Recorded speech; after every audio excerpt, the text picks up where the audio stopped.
नमस्कार दोस्तों, आप सबका आपके अपने यूट्यूब चैनल रोजगार जंक्शन पे स्वागत है। उम्मीद है आप सभी का स्वास्थ्य काफ़ी अच्छा होगा और आप काफ़ी अच्छे से तैयारियां कर रहे होंगे। दोस्तों, अभी एलडीसी 2026 का पेपर हुआ है और आज अपन इस वीडियो में बात करेंगे कि आपको किस कैटेगरी के अकॉर्डिंग अगर आपके इतने मार्क्स बन रहे हैं तो आपको टाइपिंग के लिए तैयारी करनी चाहिए। और यहाँ पे काफ़ी इम्पोर्टेंट ये वीडियो होने वाला है उन कैंडिडेट के लिए जो अभी रिसेंटली एलडीसी का पेपर जिन्होंने दिया है और जो कन्फ्यूज है कि मुझे टाइपिंग करना चाहिए या फिर नहीं। और इसके साथ में टाइपिंग में कौन कौन सी बातों का आपको ध्यान रखना चाहिए, क्योंकि ये भी काफ़ी इम्पोर्टेंट है। आप टाइपिंग करेंगे लेकिन टाइपिंग में कौन सी चीज़ों को आप ध्यान रखेंगे ताकि आप यहाँ पे काफ़ी अच्छा स्कोर 95 या 95 से भी अबव आप कर सकते हैं। ये जो टाइपिंग आपका होने वाला है ये अदर जो टाइपिंग टेस्ट होते हैं जैसे कि हाई कोर्ट एलडीसी का उससे डिफरेंट है। और जो सेंट्रल गवर्नमेंट में जो एलडीसी यूडीसी की भर्ती आती है तो उसमें जो टाइपिंग टेस्ट होता है उनसे भी डिफरेंट है। तो यहाँ पे इसके बारे में भी अपन बात करेंगे।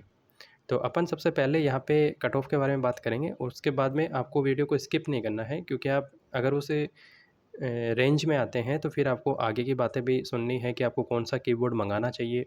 आपके पास अगर कंप्यूटर नहीं है घर पे तो फिर भी आप टाइपिंग कैसे कर सकते हैं कीबोर्ड मंगा के। तो वो सारी चीज़ें यहाँ पे अपन स्टेप बाय स्टेप डिस्कस करेंगे। देखिए, सबसे पहले तो एक पोल क्रिएट किया गया था जिसमें 37,000 वोटर्स थे और इसमें पूछा गया था कि आपके एलडीसी का जो पेपर है उसमें पेपर फर्स्ट और पेपर सेकंड में दोनों में आपके कितने मार्क्स बन रहे हैं टोटल। तो यहाँ पे एक ऑप्शन था 230 प्लस, फिर सेकंड था 220 से 230 और 210 से 220 तक और 210 से कम। तो यहाँ पे टोटल 37,000 कैंडिडेट ने पार्टिसिपेट किया था।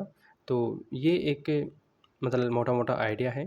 जो भी इंटरेस्टेड हैं जिनको लगता है कि हो सकता है वहीं पोल के अंदर वोट करते हैं। और यहाँ पे जो इसका रिज़ल्ट था उसमें 230 प्लस जो कैंडिडेट थे वो 22% थे। और तो जो 30 से ज़्यादा जो कैंडिडेट थे वो लगभग आपके 22% थे, यानी कि ये आपका लगभग 8,100 के समथिंग होता है। और जो 16% कैंडिडेट थे वो ऐसे थे जिनके 220 से 230 के बीच में मार्क्स जो क्वेश्चन है वो आपके सही हो रहे हैं। ये लगभग 6,000 कैंडिडेट आपके यहाँ पे थे। और उसके बाद में 210 से 220 के बीच के जो रेंज है उसमें 6600 कैंडिडेट जो हैं वो यहाँ पे आपके होते हैं। और इसी प्रकार 210 से अगर हम कम की बात करें तो ये लगभग 43% यानी कि लगभग 16,000 आपके कैंडिडेट होते हैं। तो ये एक मोटा मोटा पोल था जिसमें काफ़ी कैंडिडेट ने पार्टिसिपेट भी किया। और इसी जो पोल हैं उसके अकॉर्डिंग या फिर जो भी अदर पोल हैं उनके अकॉर्डिंग अपने कट ऑफ के आसपास जाएंगे कि इतना कट ऑफ तो रह सकता है। और आपको अगर इससे ज़्यादा मार्क्स आ रहे हैं या फिर इसके रेंज में भी आ रहे हैं तो आपको टाइपिंग का तैयारी करना चाहिए। तो चलिए अपन कट ऑफ को डिस्कस कर लेते हैं। तो यहाँ पे अपन बात करेंगे जनरल कैटेगरी की। तो जनरल में जो मेल कैंडिडेट हैं उनकी जो कट ऑफ है दोस्तों वो लगभग 145 से 155 के आसपास जा सकती है। यानी कि ये आपका रेंज है, इस रेंज में आपकी जो कट ऑफ है वो रह सकती है। और लगभग जिनके 215 से क्वेश्चन हैं ज़्यादा वो टाइपिंग कर सकते हैं मेल कैंडिडेट। और फीमेल कैंडिडेट जो है वो 130 से 135 क्वेश्चन। और अगर हम बात करें टाइपिंग की तो यहाँ पे आपको करनी चाहिए अगर 195 से ऊपर आपके क्वेश्चन सही हो रहे हैं तो आपको टाइपिंग के लिए तैयारी करनी चाहिए। ओबीसी की अगर अपन बात करें तो 145 से 155 आपके मार्क्स आने चाहिए, या फिर जिसके 215 से अधिक क्वेश्चन सही है या फिर 215 क्वेश्चन भी सही है तो वो भी टाइपिंग के लिए शॉर्ट लिस्ट हो सकते हैं। अगर हम फीमेल की बात करें तो जिनके 128 से 135 मार्क्स आ रहे हैं और जिनके 191 प्लस क्वेश्चन सही हो रहे हैं उनको भी टाइपिंग की तैयारी करनी चाहिए। एमबीसी की अगर हम बात करें तो 135 से लेके 145 आपके मार्क्स होने चाहिए, या फिर 200 क्वेश्चन प्लस आपके सही हो रहे हैं तो भी आप टाइपिंग की तैयारी कर सकते हैं। और 120 से 125 अगर फीमेल कैंडिडेट हैं तो उनके मार्क्स होने चाहिए और 180 प्लस क्वेश्चन आपके सही होने चाहिए। ऐसे ही अगर हम ईडब्ल्यूएस कैटेगरी की बात करें तो 140 से 150 अगर आपके मार्क्स आ रहे हैं या फिर 205 क्वेश्चन आपके सही हो रहे हैं तो आप तैयारी कर सकते हैं। फीमेल ईडब्ल्यूएस कैंडिडेट की हम बात करें तो 122 से 127 मार्क्स आने चाहिए और 182 आपके क्वेश्चन सही हो रहे हैं तो आप कर सकते हैं। एससी और एसटी की अगर हम बात करें तो 120 से 130 जो है वो आपके एससी के हैं, और एसटी के जो मेल कैंडिडेट हैं उनके लिए 110 से 120% आपके सही होने चाहिए, इतने मार्क्स आने चाहिए। और 180% एससी के लिए और एसटी के लिए 175% आपके सही होने चाहिए।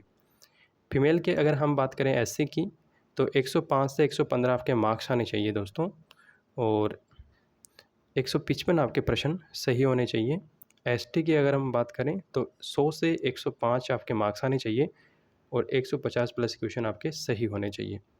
दोस्तों ये जो मैं आपको बता रहा हूँ इस रेंज के अंदर ये जो है, ये टाइपिंग के अंदर फिर भी थोड़ा सा रिजल्ट का वेट कर सकते हैं, लेकिन ये जो कैंडिडेट हैं इस रो वाले, इनको रिजल्ट का वेट नहीं करना चाहिए। इनको अभी से अपनी टाइपिंग को स्टार्ट कर देना चाहिए, क्योंकि अगर ये अभी से अपनी टाइपिंग को स्टार्ट करेंगे तो इनके जो मार्क्स हैं वो 96-97 बना सकते हैं अच्छे से। और अगर ये इतने मार्क्स बनते हैं तो ये इनके जो यहाँ पेपर में जो मार्क्स कम आए हैं तो वहाँ टाइपिंग में कवर हो सकते हैं, और हो सकता है कि ये भी फाइनल रिजल्ट के अंदर शामिल हो जाएं। तो ये जो पहले का रो है इसमें कैंडिडेट को अच्छे से तैयारी करनी चाहिए, और इन्हीं को ज़्यादा टाइपिंग की ज़रूरत है, जो ये वाली रो है इसमें। अब अपन बात कर लेते हैं कि आपको कीबोर्ड में क्या क्या चीज़ों का ध्यान रखना चाहिए। जब भी आप गूगल पे सर्च करते हैं कि टाइपिंग के लिए बेस्ट कीबोर्ड कौन सा है, तो आपके सामने काफ़ी ऑप्शंस आते हैं।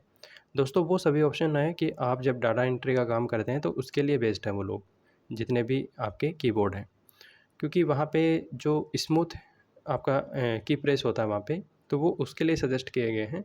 लेकिन यहाँ पे जो आपको कीबोर्ड यूज करना चाहिए वो ऐसा कीबोर्ड यूज करना चाहिए जिसमें एक तो क्या है कि आपका जो की प्रेस होता है वो नेचुरली होना चाहिए, यानी कि कुछ भी मतलब आप जितना सस्ता कीबोर्ड यहाँ पे इस्तेमाल करेंगे वो आपके लिए सबसे बेस्ट है। दूसरी बात ये है कि जब भी आप किसी भी कंप्यूटर सेंटर पे जाके टाइपिंग सीखते हैं तो आपको एक ही सीट पे हमेशा बैठ के टाइपिंग नहीं करना है। आपको अलग अलग सीट पे या तो आपको टाइपिंग सीट चेंज करनी है या फिर आपको कीबोर्ड चेंज करने हैं, क्योंकि जब ये देखा गया है कि जो एचपी की कीबोर्ड होते हैं उनका जो की तो सभी का सेम ही होता है दोस्तों, लेकिन उनके जो की के बीच का जो स्पेस होता है ना वो कम ज़्यादा होता है। और ये जो स्पेस होता है इसकी वजह से क्या होता है कि अपने फिंगर्स कभी कभी मतलब एक ही कीबोर्ड पे अपन जब ज़्यादा टाइपिंग करते हैं तो अपना वहीं पे वो जो फिंगर है वहीं पे जाता है। तो आपको हमेशा ये ध्यान रखना है कि आप अलग अलग कीबोर्ड से टाइपिंग करेंगे जब भी आप टाइपिंग ज्वाइन करेंगे। और कुछ ऐसे कीबोर्ड होते हैं जो कि आपके लिए बेस्ट होते हैं, तो वो उनके लिंक मैं अभी आपको दे दूँगा, वहाँ से भी आप परचेज़ कर सकते हैं, या फिर मैं उसके लिए अपने टेलीग्राम जो ग्रुप है वहाँ पे उनकी फ़ोटो डाल दूँगा, तो आप अपने जो भी आपका पास का कोई साइबर कैफ़े वगैरह है तो वहाँ पे भी आप जाके वो परचेज़ कर सकते हैं, या कंप्यूटर की कोई भी छोटी-मोटी दुकान है तो वहाँ से आप उनको परचेज़ कर सकते हैं। और इसके अलावा आप चाहें तो अपना जो मोबाइल होता है उससे भी कीबोर्ड को कनेक्ट करके और टाइपिंग सीख सकते हैं, अगर आपके पास में घर पे कंप्यूटर नहीं है तो। उसके लिए भी मैं आपको प्रोसेस बता दूंगा जो कि टेलीग्राम ग्रुप पे आपको मिल जाएगी। उम्मीद करता हूँ ये वीडियो आपको काफ़ी अच्छा लगा होगा। जय हिंद, जय भारत, वंदे मातरम।